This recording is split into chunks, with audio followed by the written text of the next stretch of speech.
Français parlent aux Français.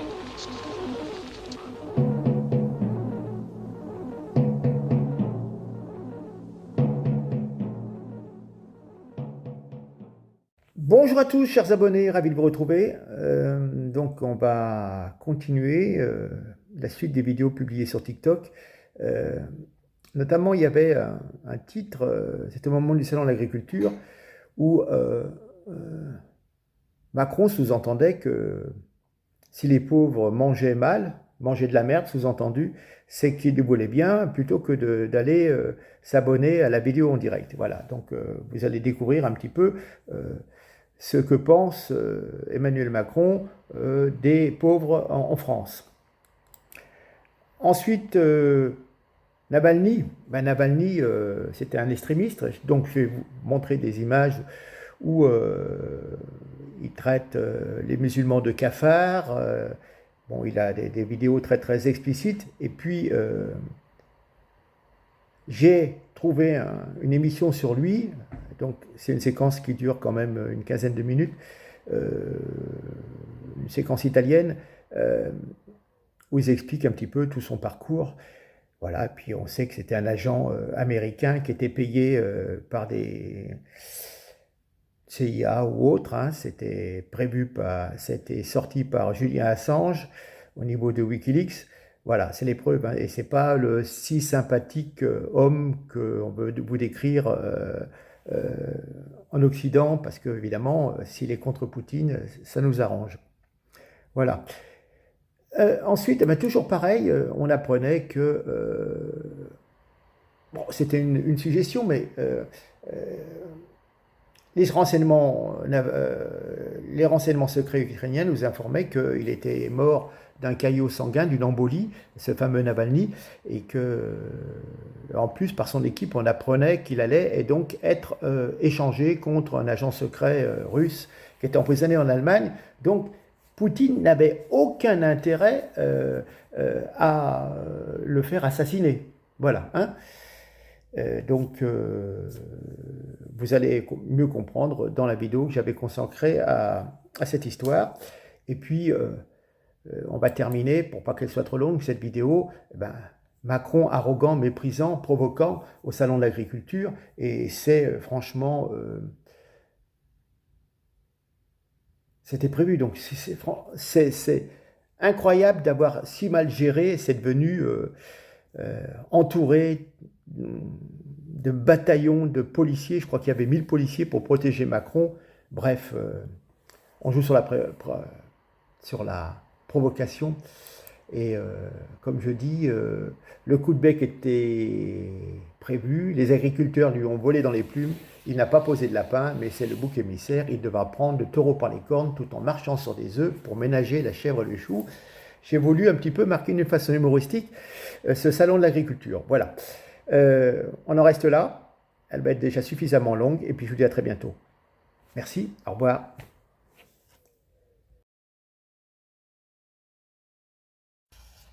Bonjour à tous, bonjour TikTok. Vous avez vu la une du journal La Marseillaise, hein? Qu'est-ce qu'il nous dit? Le smicard préfère des abonnements VOD à une alimentation plus saine. Voilà. Hein?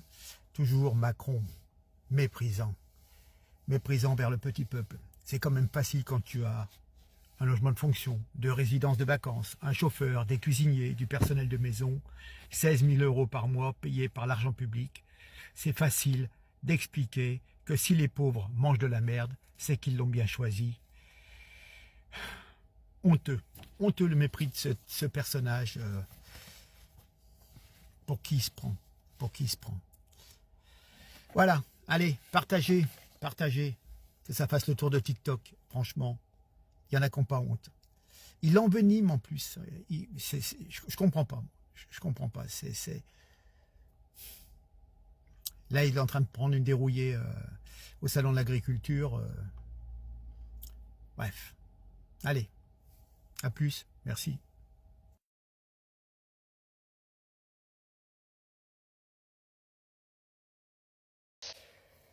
Bonjour à tous. Je vais vous parler de Navalny, l'affaire Navalny. Bon, ça y est, la maman a pu récupérer le corps.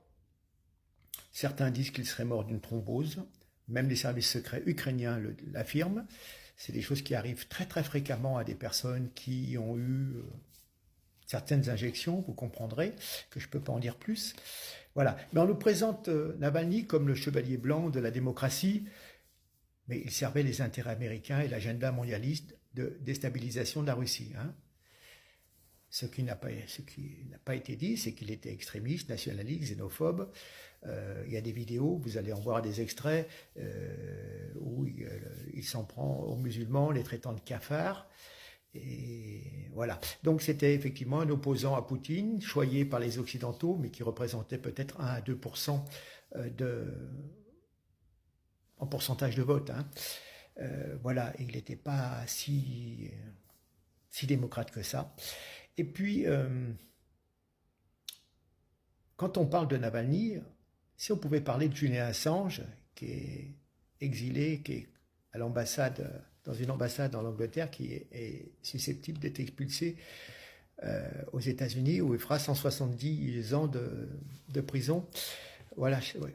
Vous voyez. Et donc, dans Wikileaks, donc tous les documents secrets de la CIA qui avaient été sortis, enfin CIA, service secret en général des États-Unis, Julian Assange avait précisé que Navalny était payé par des services secrets américains. Il y avait les traces de virements d'argent. Voilà. Hein. Donc, et puis, vous savez, moi, je me pose toujours la question. Ce qu'on nous raconte dans les médias, c'est une chose, mais à qui profite le décès de Navalny? Ben, ça ne profite pas à Poutine. Pourquoi? Poutine est sur un nuage, là. Dans un mois, il va se faire élire président. Sur le front ukrainien, ils ont gagné des territoires et une ville importante. Et puis, il a fait son interview avec Tucker Carlson, qui aurait été vu par 1 milliard de personnes. Il s'est présenté... Il a présenté les choses à son avantage. Hein. Je ne suis pas là pour défendre Poutine, hein. Mais simplement, je me cherche toujours à savoir à qui profite une action, à qui profite ce décès, s'il est vraiment volontaire, à moins qu'il soit accidentel, donc avec cette thrombose. Poutine, lui, il n'y a pas de problème. Il ne fallait surtout pas parler de Navalny. Navalny, il était exilé au fond d'une prison en Sibérie, je ne sais où. Voilà. C'était pas sur le devant de la scène, cette affaire, donc ça allait très bien pour Poutine. Qui va aller faire exécuter quelqu'un pour qu'on en parle, alors que tout le monde avait l'air de dire « Putain, Poutine, il a retourné les infos à son avantage, on a vu qu'il n'était pas malade, qu'il était en pleine forme, alors qu'on nous disait qu'il avait un cancer, enfin bref, voilà. Bon. Mais le décès de Navalny, ça profite donc au camp occidental qui veut aller de plus en plus vers la guerre, et puis aussi ça conforte Macron parce que comme il donne jusqu'à 3 milliards à l'Ukraine, c'est une chose, et puis les Américains ont besoin de lui donner de l'argent, mais au Congrès, au Sénat, les républicains bloquent l'envoi. Je crois que pour l'instant, l'Ukraine a eu presque 200 milliards, hein, mais on bloque l'envoi de cet argent, et donc le fait que Navalny soit mort, ça pourrait faire réagir l'opinion et faire en sorte que les républicains acceptent d'envoyer de l'argent à l'Ukraine. Vous voyez? Donc, toujours se demander à qui ça profite. Et puis bon, même les Américains auraient pu avoir intérêt à le faire disparaître pour justement que ça profite à leur avantage pour pouvoir continuer leur politique, on va dire, entre guillemets, hein, d'agression envers la Russie. Vous voyez, hein, donc, vous êtes salarié d'une agence de renseignement, d'espionnage, et puis si ça sert les intérêts de vos supérieurs, on peut très bien vous faire éliminer par un gardien soudoyé ou par un autre détenu, etc. etc. Bon, vous savez, c'est comme dans les films, mais voilà, c'est la réalité. Bref, alors, je vous passe un extrait, le début d'une vidéo que j'ai trouvée qui est en italien, et qui démontre, sous-titré en français, mais qui démontre tous les aspects de Navalny, et qui va vous montrer donc les preuves de son extrémisme, de son racisme, etc., etc. Vous allez voir les images par vous-même, comme ça vous faites votre opinion, mais vous n'entendrez pas toujours le même son de cloche. Voilà. Hein. Allez, on va regarder.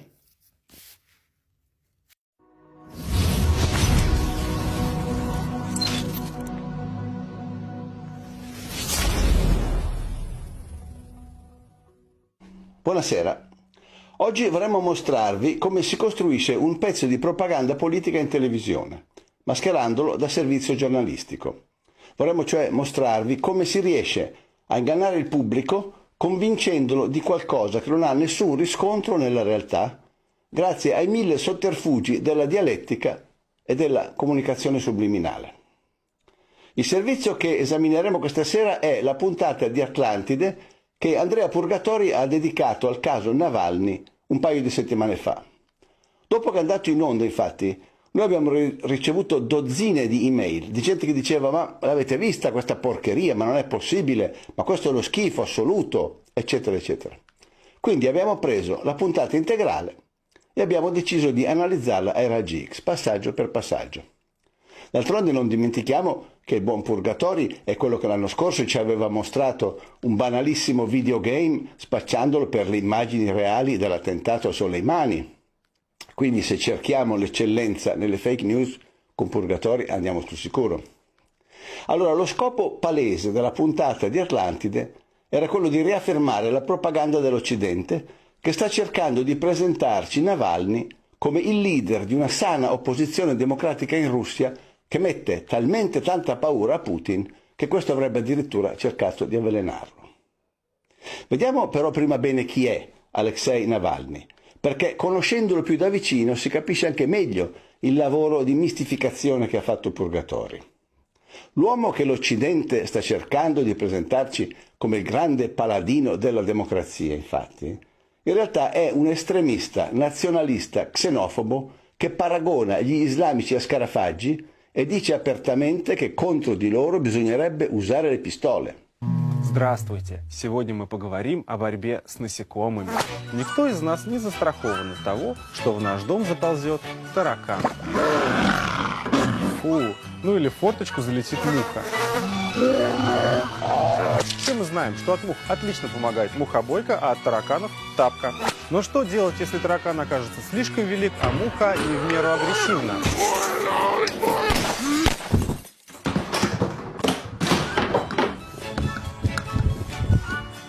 Ну а в этом случае я ricomendo pistolet. Navalny è un personaggio che si lamenta in continuazione del fatto che i media russi non gli diano spazio, ma poi quando una testata come Russia Today gli chiede di intervistarlo, lui si nega. Алексей, буквально одну секундочку для Russia Today телеканала. Меня, к сожалению... Mentre naturalmente trova tutto il tempo per farsi intervistare dalla CNN e dalle altre TV occidentali. Navalny è uno che cerca in tutti i modi di attirare l'attenzione su se stesso per costruirsi una carriera politica. 4 anni fa si era fatto fotografare in giro per Mosca con la faccia dipinta di verde. Diceva che era stato un seguace di Putin ad attaccarlo, tirandogli in faccia una secchiata di colorante verde chiamato Zelionka. In seguito Navalny ha dichiarato, e lo dice Wikipedia, che l'incidente con il Zelionka lo ha aiutato a raccogliere soldi per la sua fondazione. Poi, grazie alla sua improvvisa celebrità, Navalny si è candidato, senza successo, prima come sindaco di Mosca e poi addirittura come presidente della Russia. Ma soprattutto, Navalny è uno che ha addirittura cercato di vendersi ai servizi segreti dell'Occidente pur di trovare un sostegno alla sua carriera politica. In questo video, ripreso a Mosca dagli agenti russi del controspionaggio, si vede Vladimir Ashurkov, il braccio destro di Navalny, che incontra in un ristorante di Mosca un agente del MI6 inglese, James William Ford, un ex dipendente dall'ambasciata inglese a Mosca. Durante l'incontro, filmato di nascosto dai russi, Ashurkov chiede apertamente agli inglesi dei finanziamenti per la campagna politica di Navalny.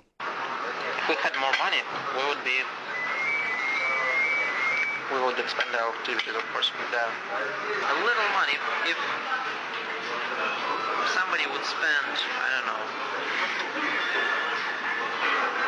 $10–20 million a year on supporting this, we would see quite different picture. Avete sentito? Con 10–20 milioni di dollari all'anno avremmo sicuramente dei risultati molto diversi. E Ashurkov spiega anche chiaramente che cosa farebbe con quei soldi. Ascoltate bene, specialmente l'ultima parte quando parla dell'elite. Play on different chatboards.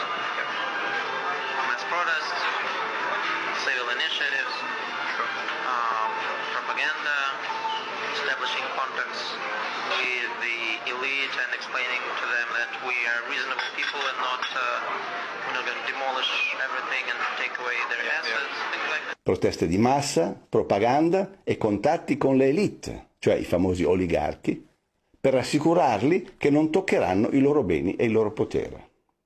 Quindi lo stesso Navalny, che pubblicamente dichiara di voler combattere la corruzione degli oligarchi, privatamente vuole rassicurarli che invece li lascerà in pace. Mi ricorda qualcuno dalle parti di casa nostra? Bene, questo è Navalny, un blogger uscito dal nulla che fa di tutto per costruirsi una carriera politica e che si mette chiaramente a disposizione dei servizi occidentali pur di riuscirci. Il vero problema di Navalny è che nonostante tutto il casino che riesce a fare, in Russia è molto poco conosciuto, con una riconoscibilità nel paese che arriva al massimo al 3% della popolazione. Sentite cosa dice di lui questo deputato della Duma, Robert Schlegel. Foreign media coverage won't make him any more popular. They keep writing about Navalny, but his recognition rate in Russia is only some 3%. Quindi su un paese di 140 milioni di abitanti, Navalny non se lo fila praticamente nessuno. Da cui deriva la domanda logica: vale veramente la pena di ammazzarlo? Veniamo quindi al caso dell'avvelenamento, perché qui siamo di fronte ad una pagliacciata che non sta in piedi nemmeno a pagarla. Si tratta infatti di un avvelenamento che ha avuto almeno 3 versioni ufficiali diverse. Nella prima versione ci hanno raccontato che Navalny è stato avvelenato con il famigerato Novichok mentre beveva un tè all'aeroporto di Omsk prima di imbarcarsi per Mosca.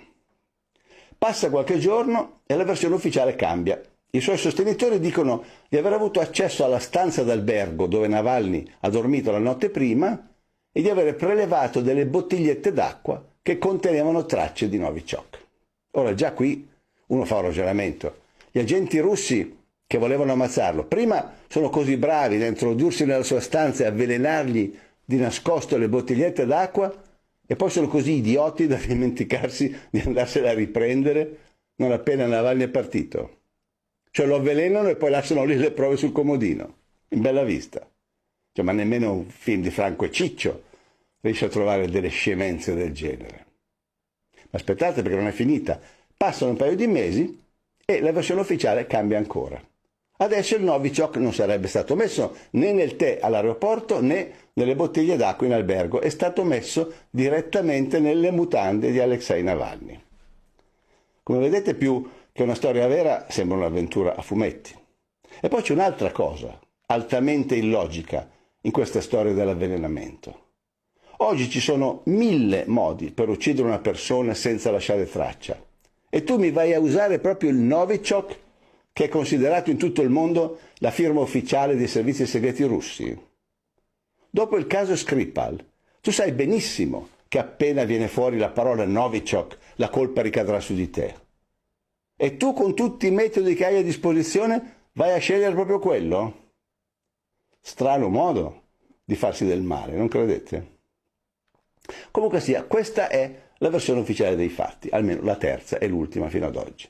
E i giornalisti occidentali se la sono bevuta per intero senza minimamente storcere il naso di fronte a questa lunga serie di incongruenze.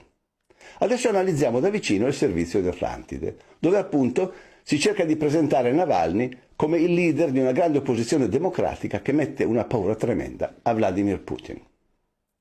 Allora, già nell'introduzione si nota un messaggio subliminale fortissimo. Vediamo se riuscite a identificarlo da soli.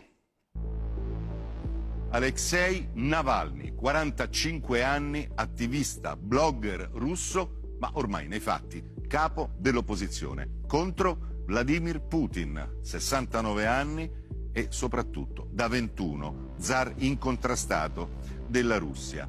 Lo avete visto, il messaggio subliminale? Guardate bene le immagini che hanno scelto per i due protagonisti. Da una parte Navalny incazzatissimo, sembra Ivan Drago, l'avversario. Bonjour à tous, je reviens sur le décès de Navalny et donc les faits me donnent raison dans mes propos. Alors, je vous rappelle que Navalny n'est pas du tout l'opposant numéro 1 à Poutine, hein, c'est simplement l'Occident qui en a fait sa vedette préférée, qui était quelqu'un quand même qui était xénophobe, raciste, D'ailleurs, je vous le montre tout de suite, quand il écrase les cafards et qu'il parle des Tchétchènes et des musulmans en général. Здравствуйте! Сегодня мы поговорим о борьбе с насекомыми. Никто из нас не застрахован от того, что в наш дом заползет таракан. Фу, ну или в форточку залетит муха. Все мы знаем, что от мух отлично помогает мухобойка, а от тараканов тапка. Но что делать, если таракан окажется слишком велик, а в меру агрессивно? Et pan.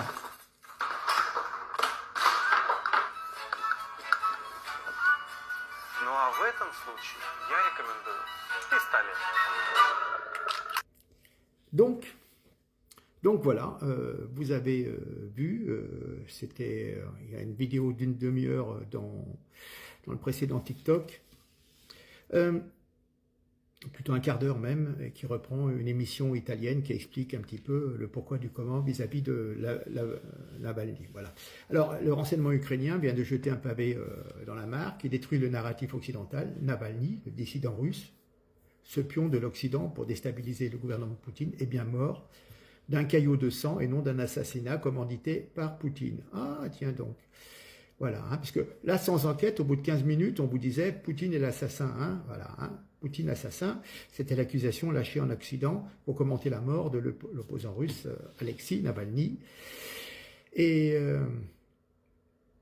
c'était le pion, effectivement, des Britanniques, de l'oncle Sam, de l'Union européenne, dans la guerre qu'ils livrent à la Russie par l'intermédiaire de l'Ukraine. Même la veuve, longtemps consolée, qui se consolait depuis très longtemps dans d'autres bras, on a vu la veuve, on a vu von der Leyen, on a vu Macron, chacun a été prestement de son petit laïus accusatoire contre la Russie. Alors ce sont les mêmes qui sont incapables de vous dire la vérité sur l'explosion du Nord Stream, le suicide d'Epstein en prison dans une cellule anti-suicide, ceux qui se sont tus sur les graves atteintes à la liberté à Guantanamo, par exemple, plus toutes les atrocités qui ont été commises en Irak, etc., qui sont bien au-delà des lois de la guerre. Voilà.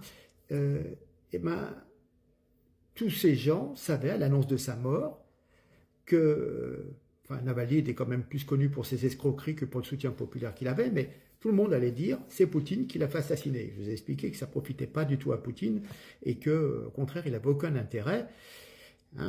Mais pendant ce temps, ça détourne l'attention et on ne vous parle pas de la défaite de l'Ukraine et la prise de cette fameuse ville en Ukraine très importante. Voilà. Donc, on voit que les médias classiques, dits mainstream, les informations officielles, vous racontent des bobards. Mais enfin, Poutine n'est pas resté coupable longtemps, car il y a eu un coup de théâtre. Kirilo Boudanov, le directeur du renseignement militaire ukrainien, répond à la question sur la mort de Navalny et dit « Je vais peut-être vous décevoir, mais il est vraiment mort à cause d'une embolie. » Et oui, un caillot sanguin. Et donc, on ne peut plus parler de Vladimir l'assassin. D'ailleurs, tenez, on va le regarder tout de suite.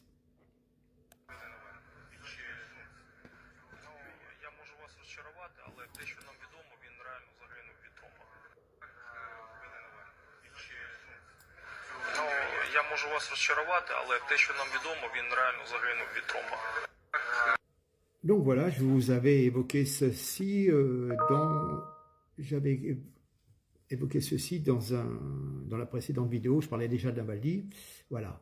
Donc c'était, et en plus, TV Liberté, dans un tweet, révèle également que l'équipe d'Alexis Navalny, peu avant sa mort, et ce détenu était sur le point d'être libéré dans le cadre d'un échange de prisonniers. Il était question de libérer Navalny en échange de la sortie de prison d'un espion russe qui était enfermé en Allemagne. Voilà. Donc, cette nouvelle, c'est les confirmer en plus, apporte de l'eau au moulin de la non-implication des Russes dans le décès de cet agent américain, quelque part, agent des intérêts américains. Voilà, donc les Ukrainiens, avec cette toute nouvelle version qui est innocente Poutine, souhaitent-ils peut-être enfuir toute enquête de peur que cela ne se retourne contre eux. Bref, voilà. Il court même sur Internet que la veuve d'Alexis, son épouse, avait déposé des médicaments à Alexis la veille, et puisqu'il avait un traitement, et étonnamment, le lendemain, cet opposant utile mourait d'un caillot de sang. Voilà, hein. Bizarre. Et puis, en 1 heure, après avoir appris le décès de Navalny, la veuve prononçait à Munich un discours anti-Poutine devant un parterre de l'intelligentsia belliciste atlantiste, des coïncidences quand même relativement brutales. Voilà. Alors, est-ce que sa mort, qui a tué? D'où vient la mort de Navalny? Est-ce que c'est une mort naturelle ou lui un caillot de sang? Ou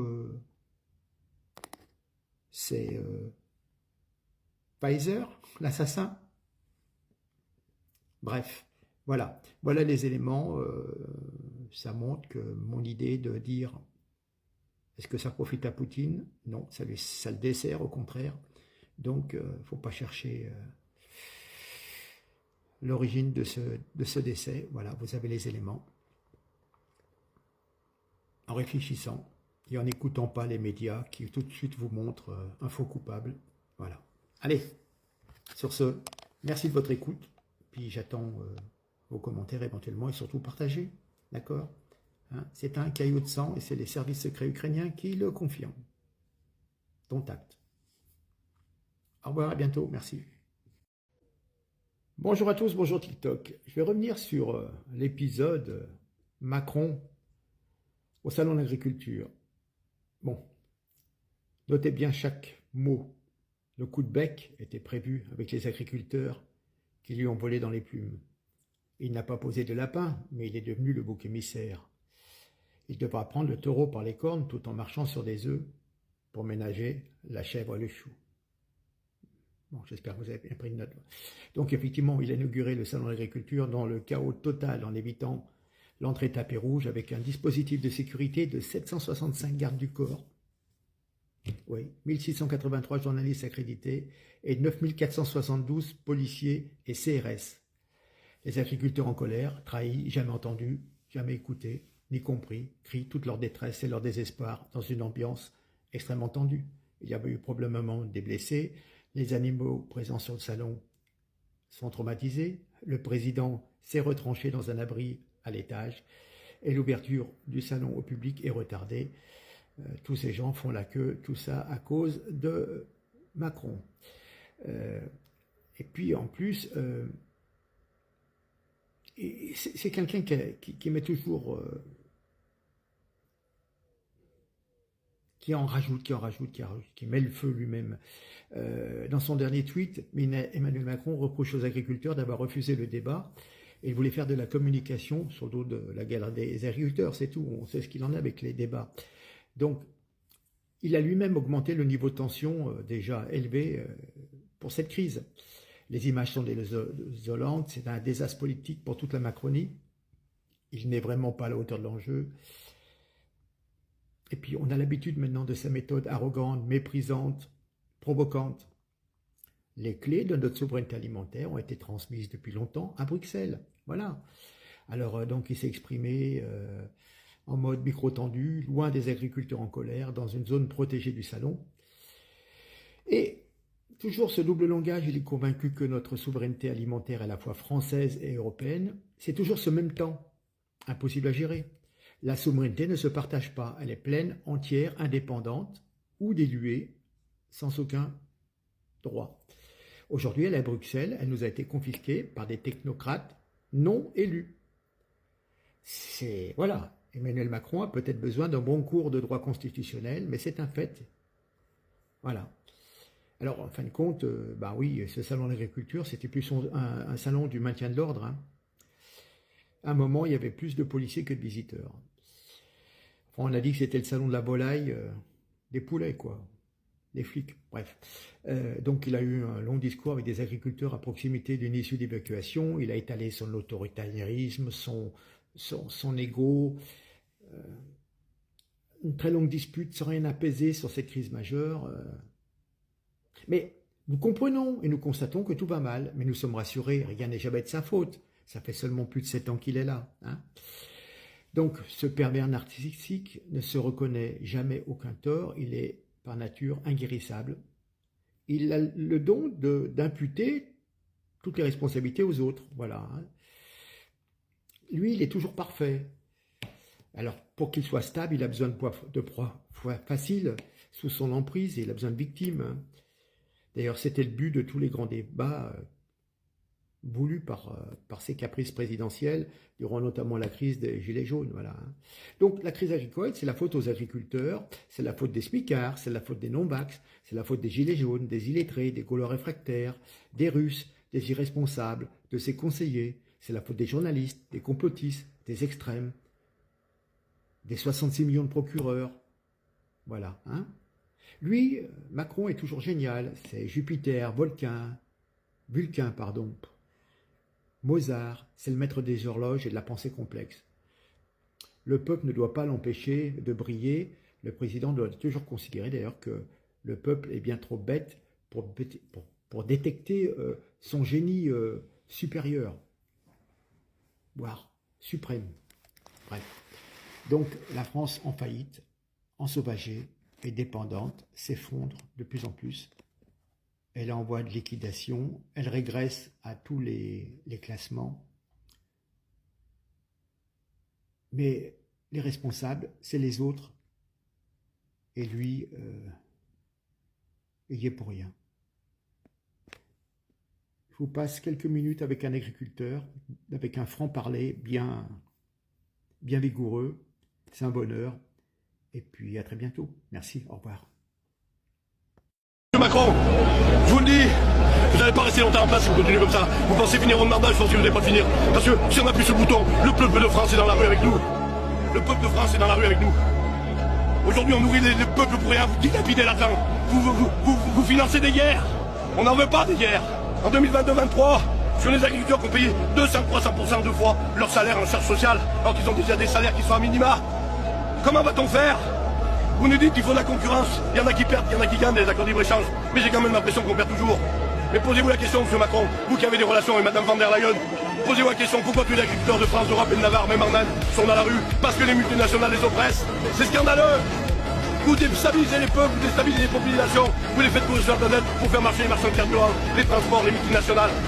Et les gens vivent de plus en plus mal. C'est pas normal, monsieur Macron. Les Parisiens, les Franciliens, venez voir vos agriculteurs. On sait que vous êtes avec nous. On ne vous en veut pas, vous. C'est à nous gouvernants qu'on en veut. De droite, de gauche, du centre, du milieu, tous ces corrompus. Qui est-ce qui connaît le Césaire au-dessus du conseil régional?